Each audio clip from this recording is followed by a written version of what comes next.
Hey there guys, what is up? In this video, we are going to show you how you can increase or improve your rating or your elo in chess.com. Now, once you've signed into your account and we are here on the homepage, it's quite simple to explain, but it's quite difficult to do. So how to increase your elo or your rating in chess.com? It's the same as any other game or sport.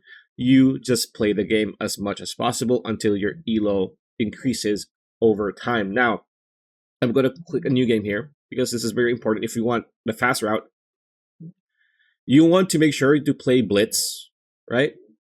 So because blitz, every blitz game that you win is 8 to 9 elo points. So if you win a blitz game, you get 8 to 9 elo points. That raises your elo a bit higher and play blitz for the most part. And all things considered, most players in chess.com play blitz anyway. So just keep doing that, and eventually you're going to hit a wall because you've been raising elo consistently over time, that you might need to, zoom out and see what you can improve so that you can raise your elo again. So that's pretty much it. That's a video. Hope you liked it. Like, comment, share, subscribe, ring that bell icon. We'll see you on the next video.